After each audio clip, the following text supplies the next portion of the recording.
The topics and opinions expressed in the following show are solely those of the host and their guests and not those of W4CY Radio, its employees, or affiliates. We make no recommendations or endorsements for radio show programs, services, or products mentioned on air or on our web. No liability, explicit or implied, shall be extended to W4CY Radio or its employees or affiliates. Any questions or comments should be directed to those show hosts. Thank you for choosing W4CY Radio.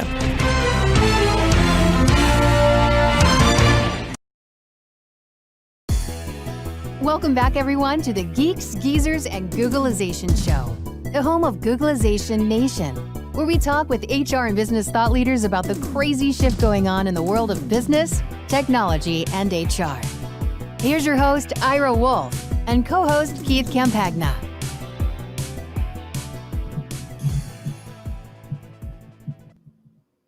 Hey, good afternoon, everyone. This is Ira Wolf. I'm awaiting my co-host, Keith.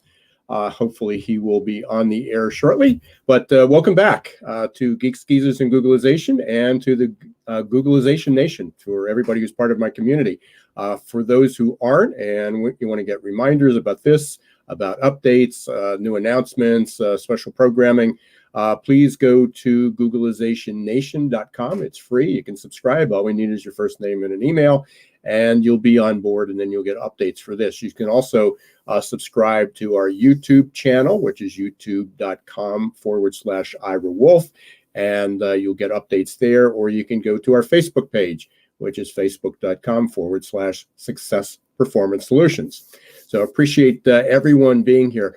We've got a great topic today. In addition to what we usually talk about, technology, pace of change, acceleration, human resources, hiring, future of work, all those sort of things. Hey, Keith, how are you?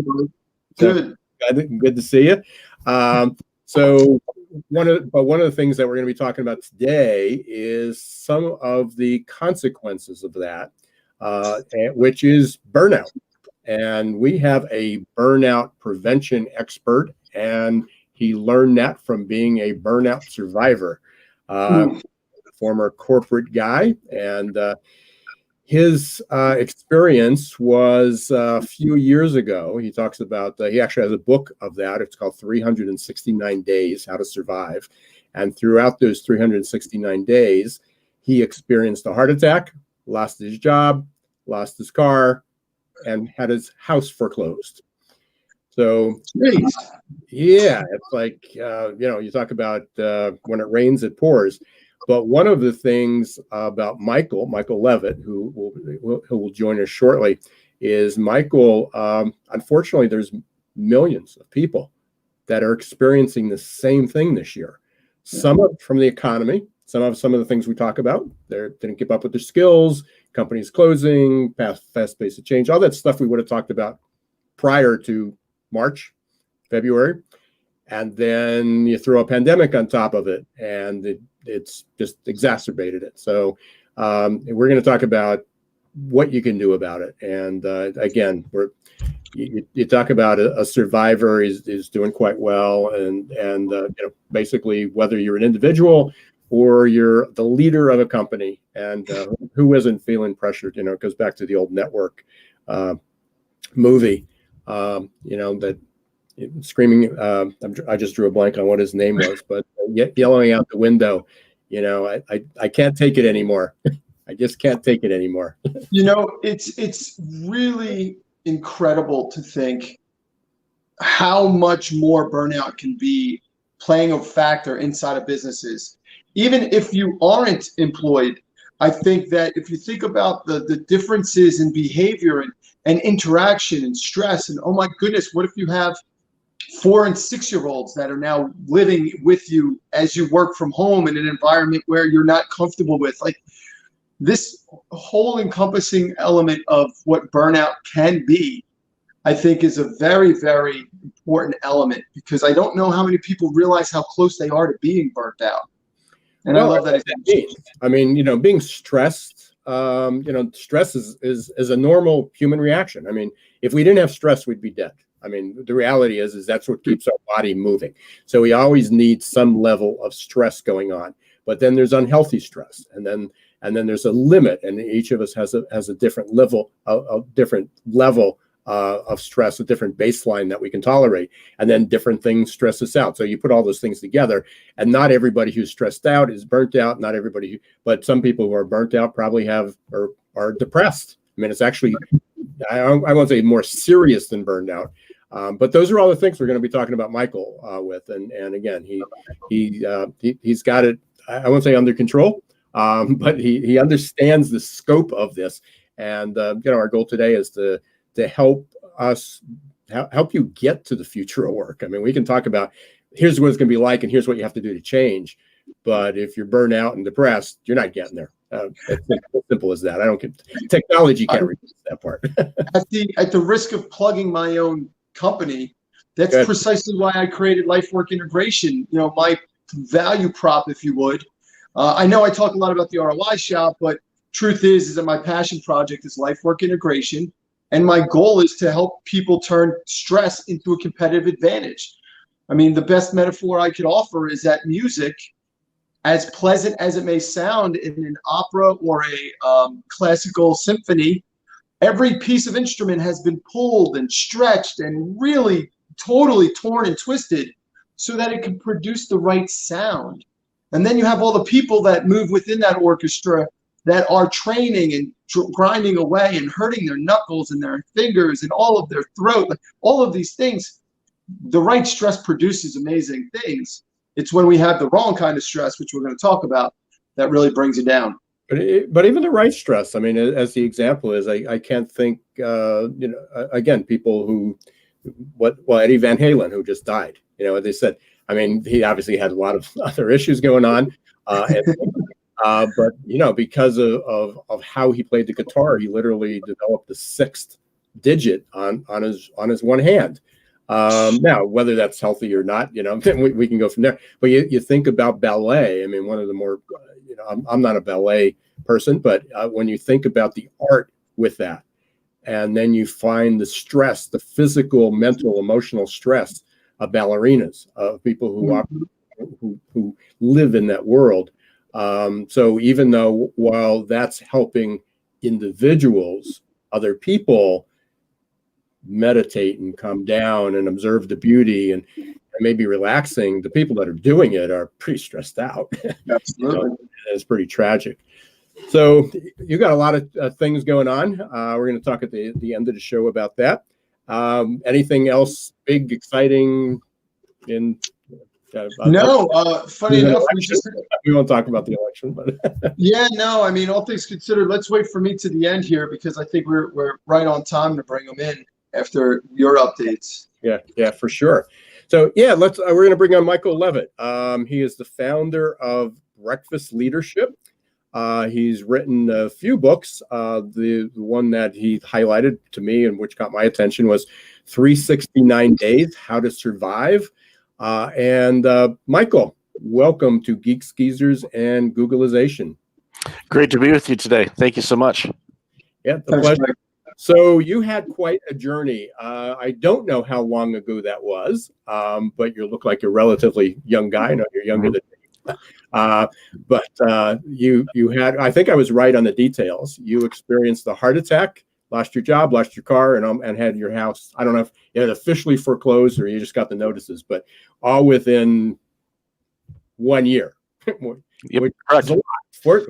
Fortunately, it didn't happen the year of COVID, but that kind of been the tipping point. But. No, it took place. It started off in 2009 and wrapped up in 2010. So it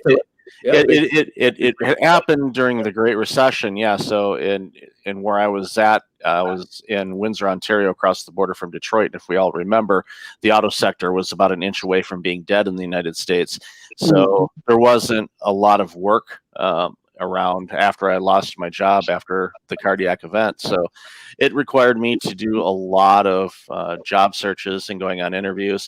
I kind of felt like the Buffalo Bills because they kept coming up second on interviews. And so I can relate with the Bills and their fans. Bills. So Yeah, yeah, yeah, exactly. It was a little while ago that they were, losing to Dallas and everybody else, but it was. I was getting frustrated, but finally I ended up finding a role in Toronto, which required a relocation, and leaving a community of around 250,000 to the Greater Toronto area, which has a little over 7 million. Slight adjustment in commute time for sure. Yeah, absolutely. So let's talk about that journey. Obviously, those things were happening. You're caught up in the moment. When I guess when did you recognize that you were burnt out? That the world was collapsing around you? I mean, what were that had to be in your own.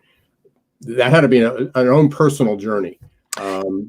So what was that? What was that like? Because I'm sure there are, as I said, millions of people that are probably in the same boat as you are.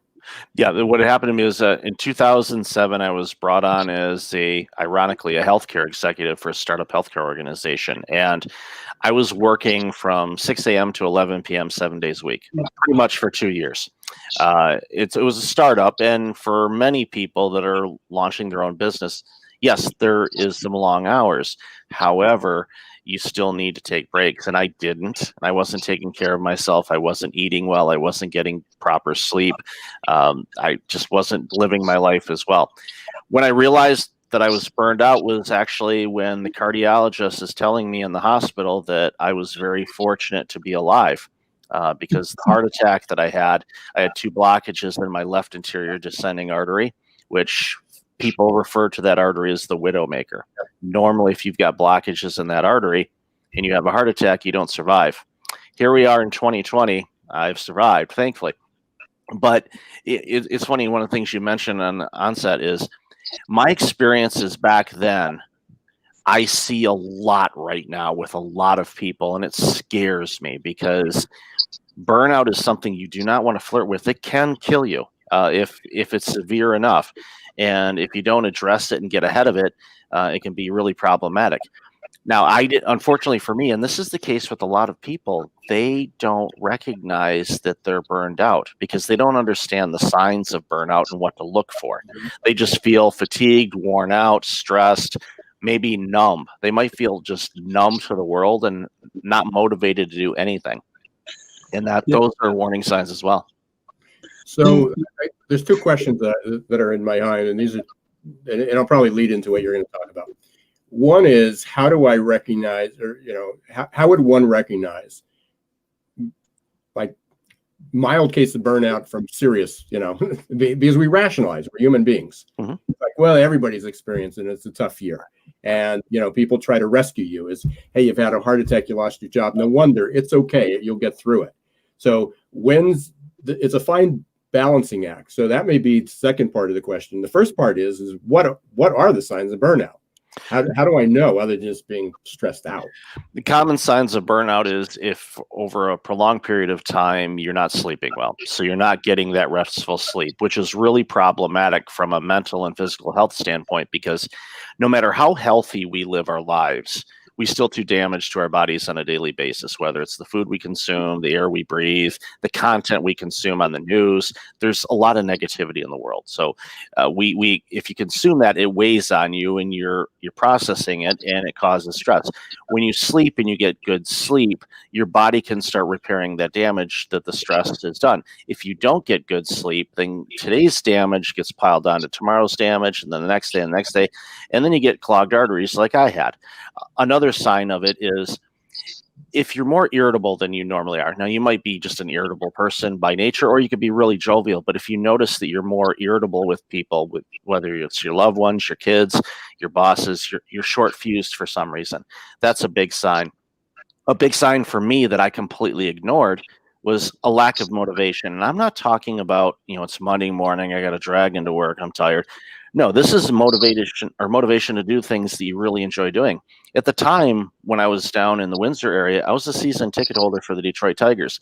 This was during the time when they were going to the World Series and not horrible like they are right now. I was at the game when Magglio Ordonez hit the home run to put them into the World Series, and of course, they lost to the Cardinals in 2006. But that's during that period of time. That's when my burnout started going, and by late 2008, I quit going to the games. I've loved baseball since the 70s. My first career in public accounting was because of baseball cards, because I was intrigued on how they figured out the ERA and batting average on people. So Jerry Royce was the first baseball card I got from a 1977 Topps card. I have that card. So it's one of those things that it was important to me. I stopped going to the games. Wow. And that is a warning sign. When you stop doing things that you love doing because you're tired or you're just not motivated to do it, that's a real big sign. And another one I see a lot, especially in the workplace, is if you start making a lot more mistakes than you normally do, or you're forgetful, you feel in a daze where you're like, I don't remember where I put my keys, or I don't remember where I parked. And this is something that's just ongoing, where it just starts getting really problematic. And so those are some common signs that I see with people that are burned out.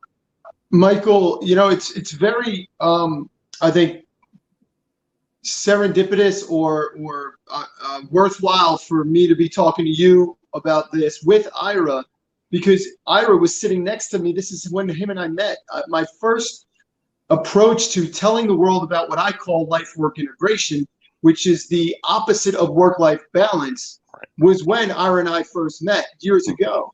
And what I experienced was my ex-wife, my now ex-wife, moved out, and I was in this job that I just was not enjoying. The people I worked for were not my kind of people. I had to make career changes to be around my children more. And I was visiting a whole lot of companies. And when I tell you 9 out of 10 people I met with, whether they were the business owner or the warehouse manager or someone in between or wherever, most people seemed like what you described. They were tired. They didn't really care about whether or not things were good. There was just this lack of pure appreciation. And while I was certainly getting beat up on the work side of things, I was much more capable. I was learning things on my own, which is what led me down my path to rehabilitate. But I didn't have any kind of health issues or anything like that. It was just my pure observation of how many people, maybe now you might be able to add to this, but how many people do you think are on their way to some variety of burnout, or do you think they've already gotten there? Well, Monster.com just did a survey a couple of months ago that indicated that of the people they surveyed, 69% of workers identified as being burned out. Sure. So 7 out of 10. 69%. So 7 out of 10 people in your organization right now, if those statistics are correct, are burned out or approaching burnout. Yeah. And it's a huge, I like to say it's a pandemic within a pandemic. It's a huge problem. And with COVID-19 and people working from home and working remotely, and so many people not ever doing that before. I mean, that was a big learning curve for a lot of people. And as you alluded to before, some of them may have their partners or spouses with them, their kids. Congratulations, you're a full-time school teacher now too. Right. You throw all those things in the mix. And oh, by the way, school is the same time as work. And we forgot that, but now we're like, oh, wait, how do I teach my kids, be on the Zoom call for their class, but then also use that same computer to be on my Zoom meeting at 1 o'clock to go over Q4 deliverables? How's this all going to work? And juggling all of that. And we've lost the art form of the commute. And I know a lot of people hated their commute as much as they hated their job, but we found, and NordVPN did a study earlier this year that indicated Americans on average are working 20% more hours than they did before the pandemic. And when I first heard that stat, I kind of laughed and said, hey, somebody finally found that 27-hour clock we've been looking for. Awesome. But they traded their commute time to work. So instead of getting up and getting ready and going to work, they get up and they start working, and they don't have the visual cues to take breaks. So they're not really taking breaks. They're sitting on their couch or at the dining room table or somewhere else and working and working and working and shifting from, okay, at the school, do this, meeting, Zoom meeting, this. And next thing you know, it's 9 o'clock at night.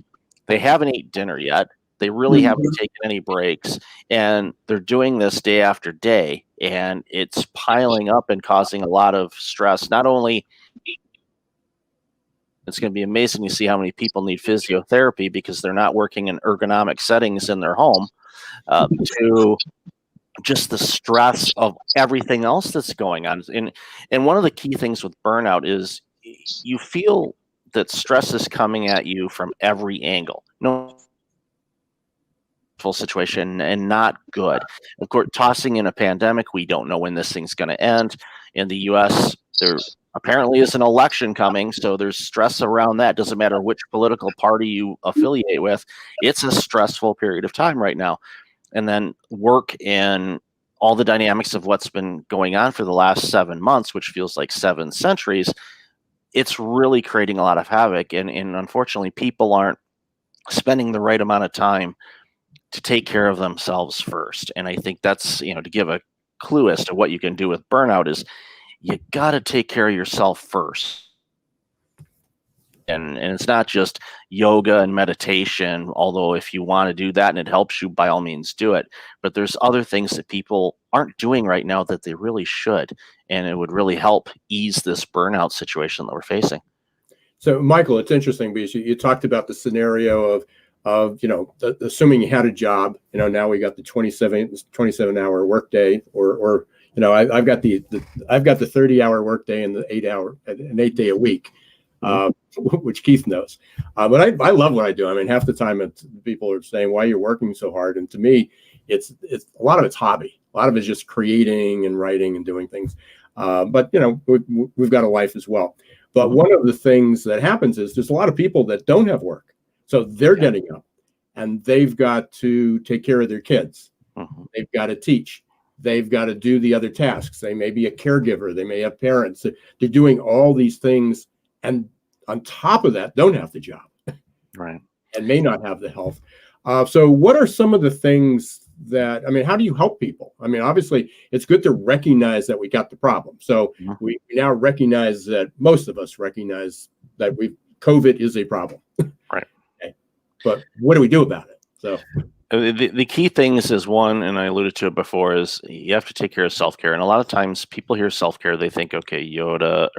Yeah. Yoda too. Oh, yes, he would guide us. Yoga, meditation, those are all good. But I define self-care as doing things in life that you enjoy doing that bring you happiness and fulfillment and joy in your life. For example, I live really close to a nature trail, so I try nice ravine, and sometimes there's ducks there, and I feed them duck food. I went to a pet food store and say, what can I safely feed these wild ducks that won't harm them? And they said, feed them this. So I keep a bag with me. If I see them there, I'm feeding them. I did that as a kid too. So it's a kind of a return. Enjoy that. It doesn't cost me anything other than maybe a half an hour of my time. And when people are burned out, they stop doing things that they enjoy. Even during this pandemic right now, there are still things that we can do, whether it's going for a walk, for a drive. In wherever you happen to live, you may still be able to, go have coffee with a friend. Obviously, maintain physical distancing and all that good stuff. But don't put those things to the side. Schedule those things first. And I think that's a big problem I see. No, schedule that first, because work will find time on your calendar. I guarantee it. Work will find the normal day-to-day routines that we're all responsible for. Those will fill up your days pretty quick. So you need to figure out when you're going to do something and schedule it as if it's the most important meeting you've ever had with your boss, because in life, the boss of your life is you, and don't delegate that. You need to take care of yourself first. I alluded to the sleep. Get the right amount of sleep. Make sure that your room temperature is optimal for you. If you sleep with someone, it is statistically impossible for you two to agree on the room temperature. So you're going to have to negotiate what that temperature is. But the right, all of those things squared away. Keep the smartphone and the television out of the bedroom, please, because blue glasses to kind of cut on the lights, it's still tricking your brain to say, hey, it's light out, I have to stay awake. So get those completely dark, invest in a sleep mask. You'll be able to sleep better. It takes a while to get used to if you're not used to wearing one, but once again, it gives your body that ability to repair the damage we do to ourselves. And then secondly, I know that this is probably repeating from what a lot of people say, but be more active and eat better. I always recommend people to work with a nutritionist and a dietitian to find out of food intolerances. And it's good to find the foods that work best for you to give you the natural energy that you need to be able to feel healthy. Because if you feel good and you're not, bogged down by, gut problems and things like that, which can lead to stressful problems as well. If you're feeling good and your body's processing food the way it should, that gives you a lot of opportunities to help keep your stress at bay and be aware of how you feel. And one of the things that my physician told me shortly after my cardiac event was, you're going to be more in tune with from time to time. So, Michael, we're just about ready to take a break here. But again, really insightful and helpful. As I'm going through there, I'm thinking about different chapters in my life when, we could have called it burnout. And then there's other parts that I did everything that I wasn't supposed to do, but I felt that I was, I was riding high. So, was living on 4 or 5 hours of sleep. But I couldn't wait to get up in the next morning. It was part of it is I didn't like to sleep because I enjoyed what I was doing. So I get, sometimes it's taking, when you went through the list of symptoms, sometimes it took me back to my first years in dental school, which we took with medical students. And they listed all the symptoms from every disease, and all of a sudden you had everyone. So it's not that everybody is burnt out. I mean, obviously there's sort of physical signs and mental signs and emotional signs of burnout. And just because you have some of these symptoms does not, eventually it catches up. Obviously, if you're running on, I now couldn't run on 4 or 5 hours of sleep 10 years later. But 10 years ago it was fine. So obviously our bodies take a toll, on that at some point. But we're going to take a quick break. You're listening to the Geeks, Geezers, and Googlization Show. I'm here with my co-host, Keith Campagna. I'm Ira Wolf, and our guest today is Michael Levitt, who wrote a book, 369 Days, How to Survive. We will be right back in just about a minute and a half. Hiring top talent shouldn't be left up to the roll of the dice. And yet, that's exactly what many organizations do. They roll the dice, cross their fingers, and pray for a better outcome. Hiring the right employees the first time is much too important and way too costly to leave to a game of chance. Your employees and your customers deserve better. For 25 years, Success Performance Solution has been helping small and medium-sized businesses hire smarter.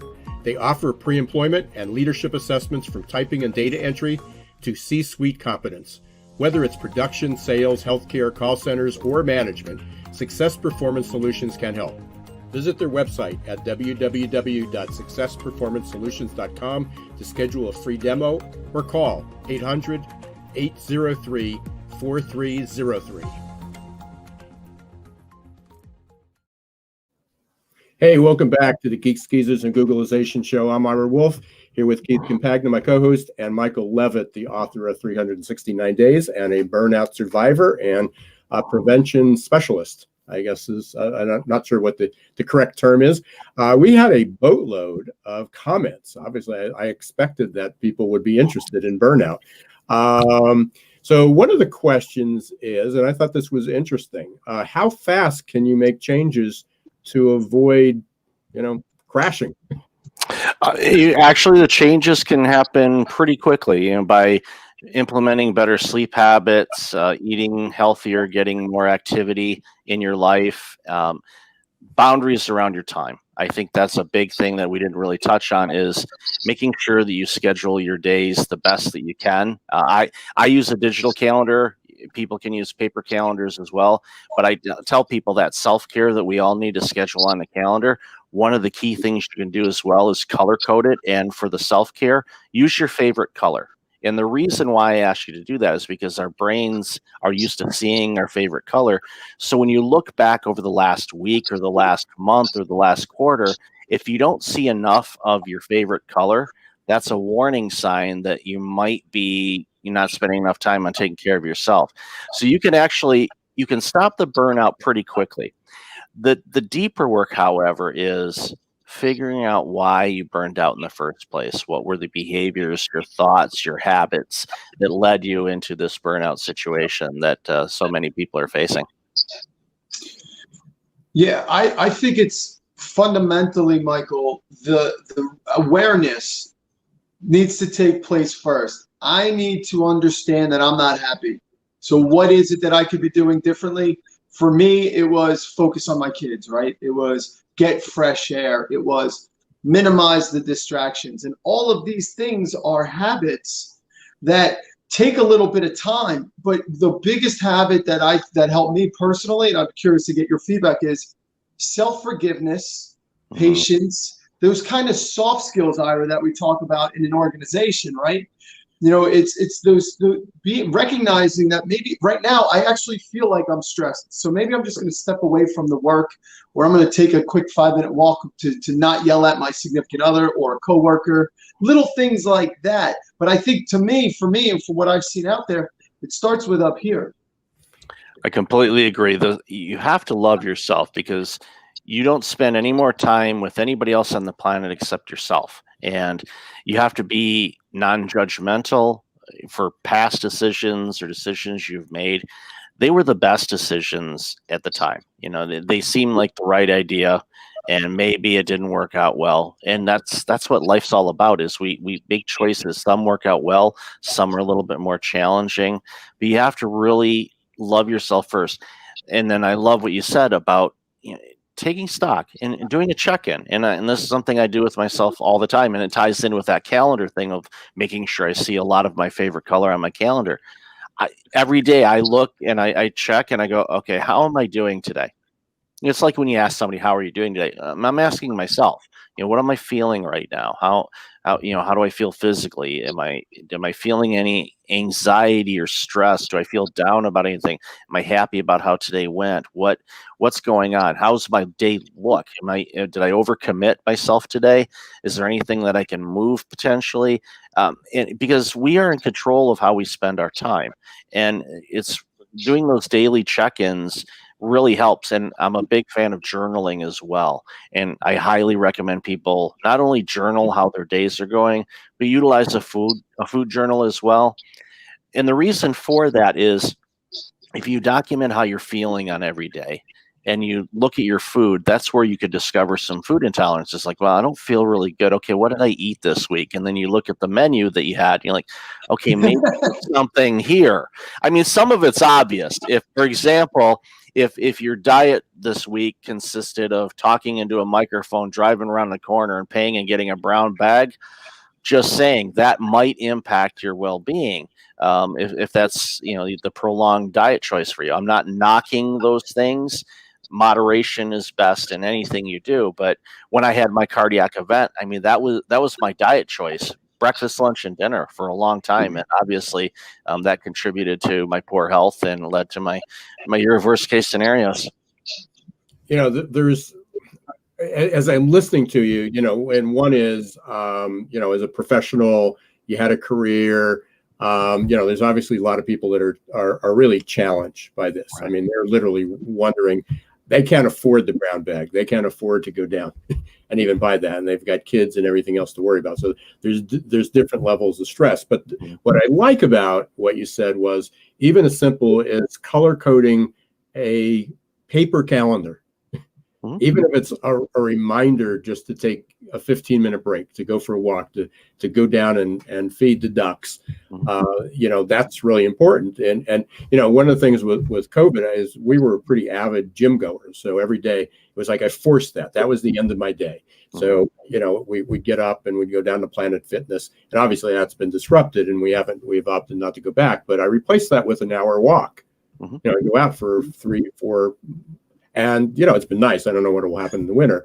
But basically up to this point is going, you know, having that walk has really been refreshing.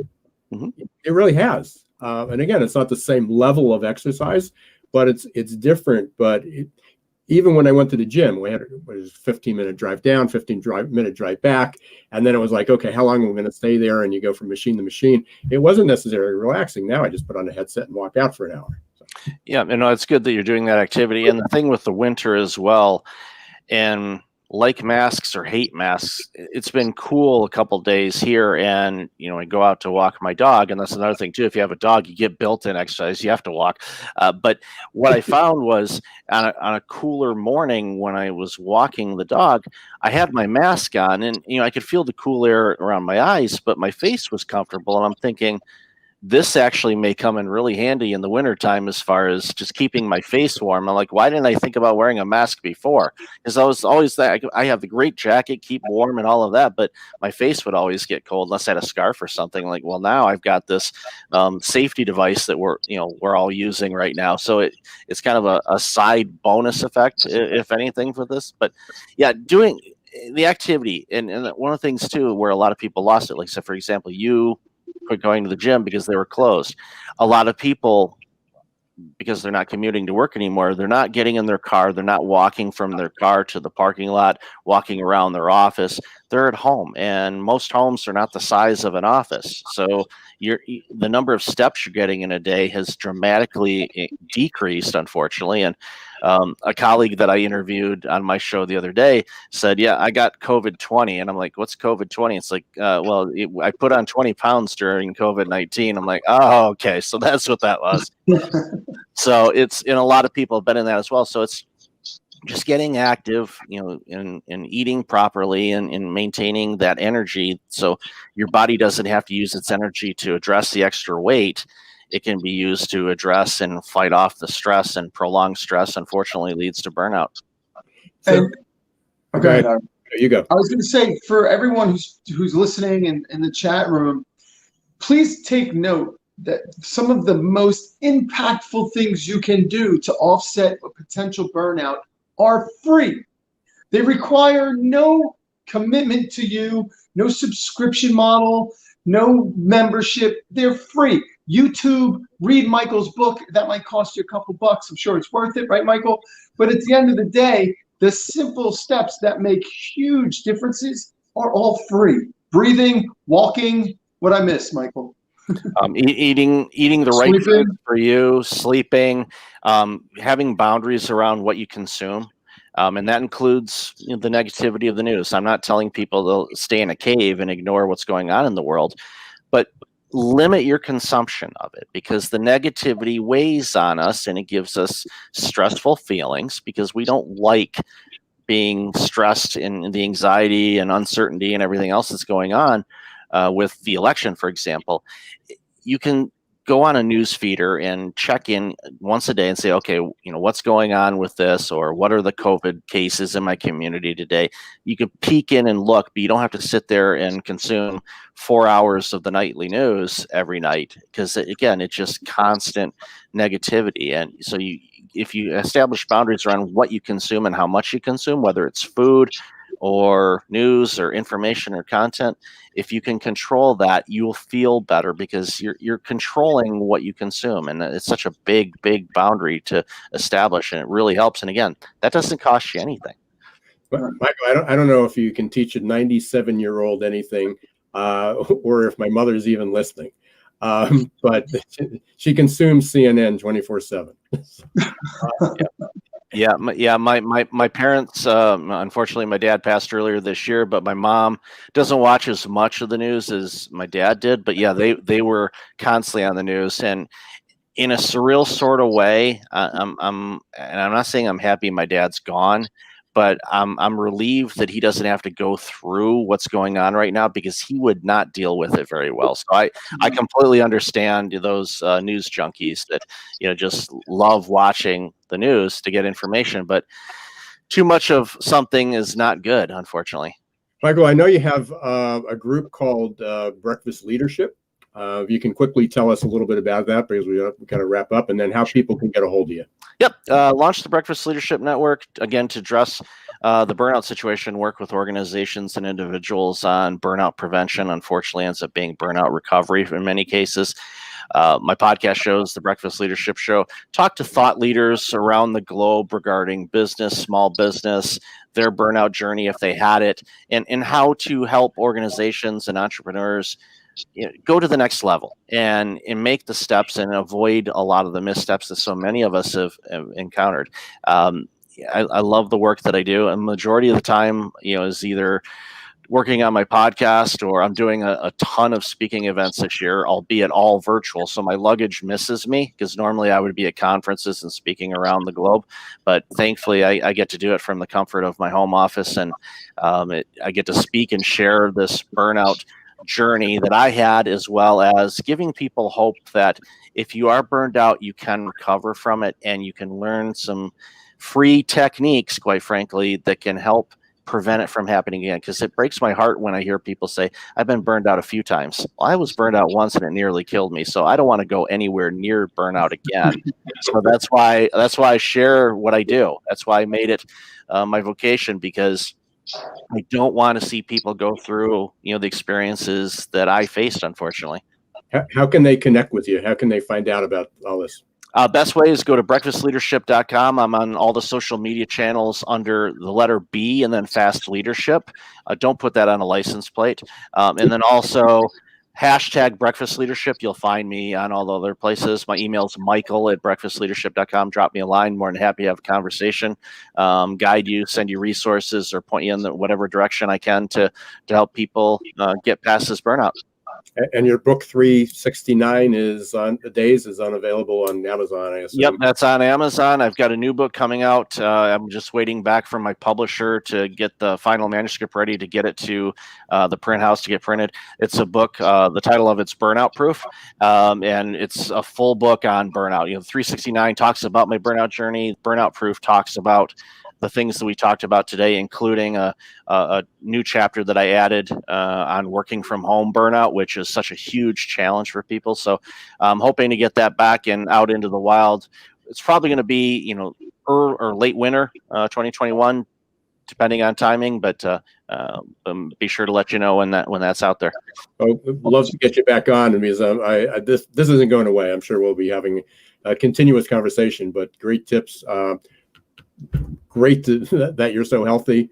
You found your sweet spot, and we'll definitely need to continue the conversation. Also want to talk to you about a new venture that I'm involved with is the adaptability quotient.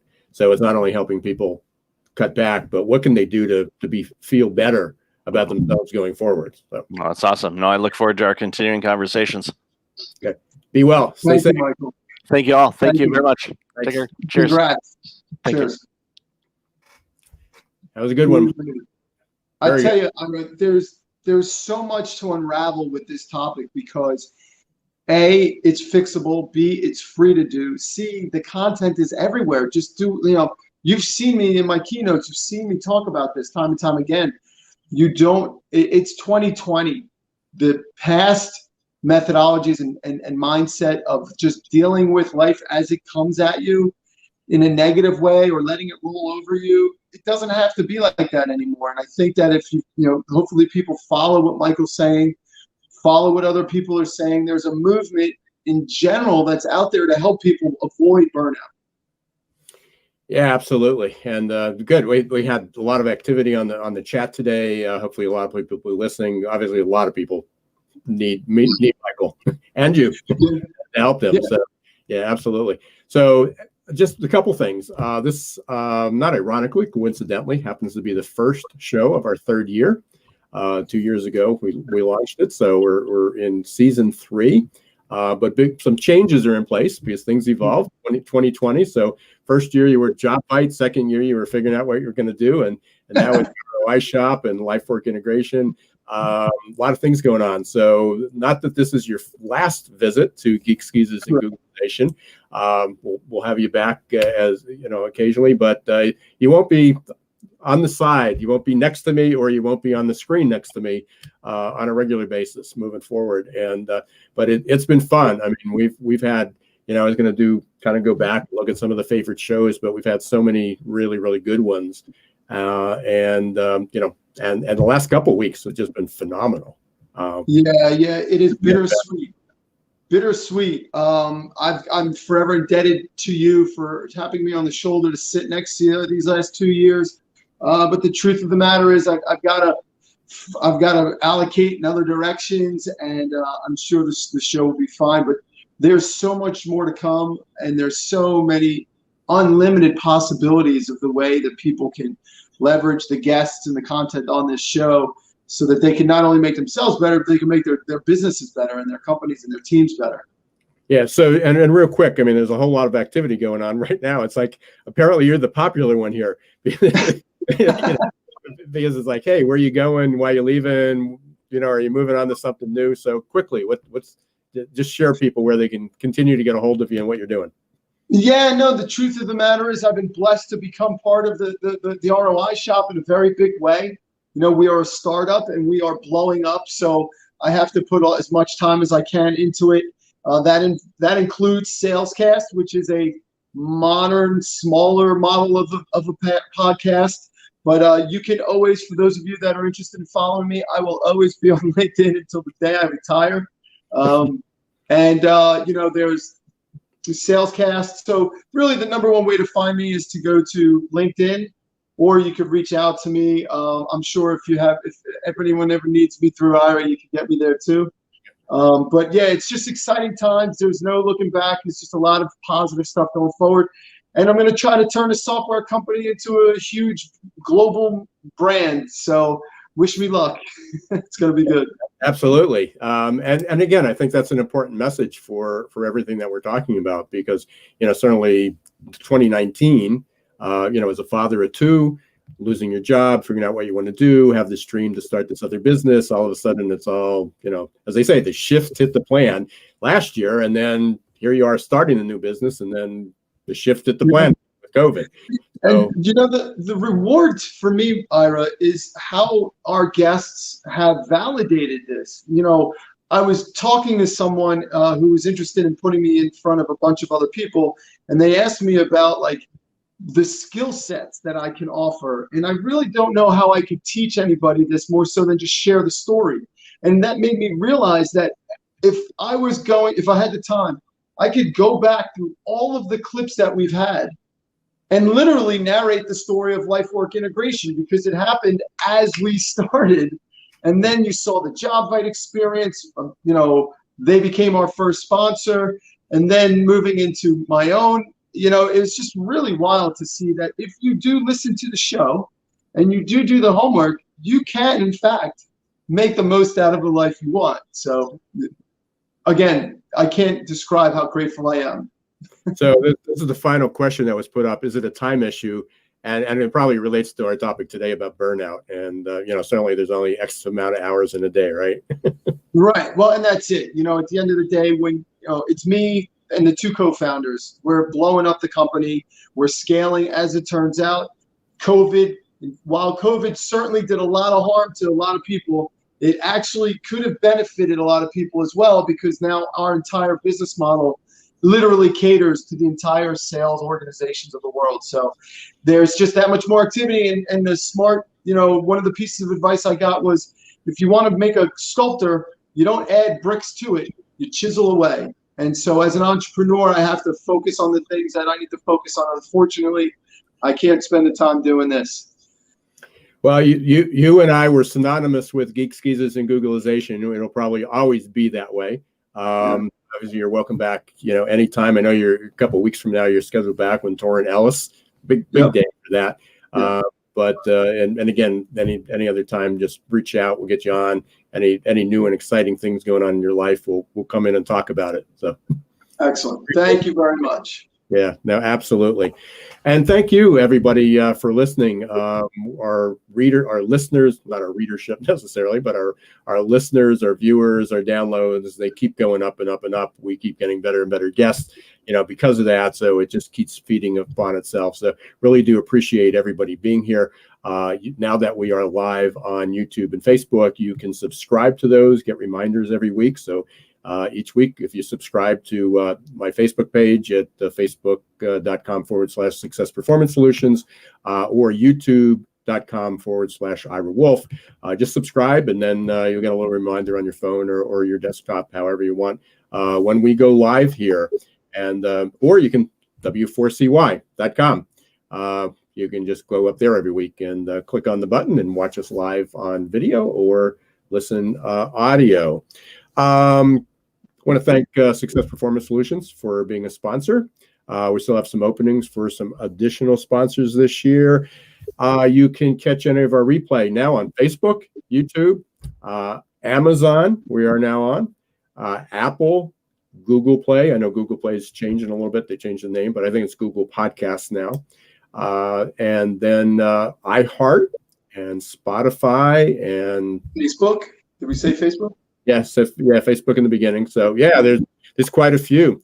So appreciate everybody being listening here. Not many excuses anymore to not get a hold of the shows or the replays, watching it live or otherwise. So until next week, next episode of Geeks, Geezers, and Googlization. And for the last time, this is Ira Wolf and Keith Compagna, my co-host. Don't let the shift hit your plans. Cheers.